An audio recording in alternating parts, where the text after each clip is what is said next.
Tatlong red flags na titignan mo sa isang kebab soy. Mabilisan lang tayo. Unang-una, kapag napakahilig niya pumarty.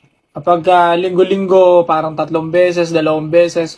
O napakahilig niya gumimik. Alam mo yon, parang every week na lang may gimmick sila ng mga tropang babae niya o kung sino man. Basta laging nagka-club, nagbabar, may happenings, inuman, mga ganon. Soy, red flag yun. Isa sa malaking red flag yun. Bakit? Ano ba ginagawa doon, di ba? Huwag na tayo maglokohan. O, sagutin ka man nila, halimbawa, pag nandun ako, wala naman akong ginagawa, masama, bla bla bla. Syempre, iba pa rin yung sa mata namin mga lalaki, di ba? Iba rin yun. Malay ba natin kung nagsasabi siya ng totoo o hindi, di ba? Hindi naman natin alam, wala naman nakakaalam. Parang halimbawa sa leon, lalapit ka ba para hawakan yung ulo ng leon? Kasi baka hindi naman nangangagat yan. Syempre, hindi mo na alamin. Alam mo naman delikado yun, di ba? Ganon din yun doon.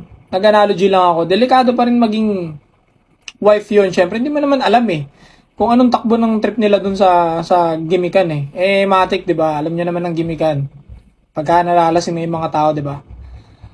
Pangalawang red flag, Soy, napakadami niyang male friends. Ha? Napakadami niyang lalaking kaibigan. Sobrang dami, madami. O mahilig siya makipagkaibigan sa mga lalaki.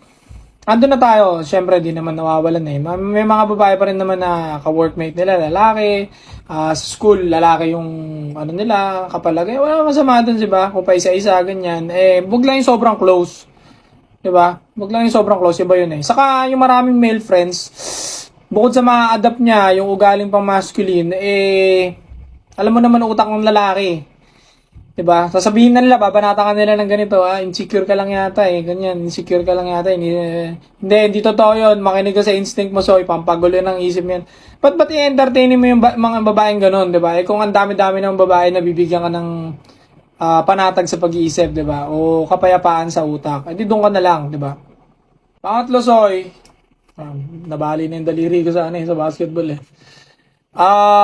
Pangatlo, Soy, yung babaeng binabastos ka o constantly dinidisrespect ka, sinisigawan ka, yun, tinataasan ka ng boses, binabastos ka kahit may tao o walang tao, patuloy kang binabastos. Warningan mo ng 1 beses, bigyan mo ng ultimatum na hindi ko gusto yung ginagawa mo o kaya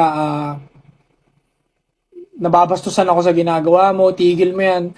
Kapag binigyan mo na ng mga ultimatum mo, 1 beses, o maximum 2, sige, kung mabait ka talaga, 2, ako, 1 lang ako eh. Pag dumalawa ka, sige, tas hindi pa rin niya sinunod, binabastos ka pa rin niya, alis ka na dyan, Soy. Sabi ko sa'yo, bibigyan mo lang ng batong ipupupok sa ulo mo yung sarili mo, di ba?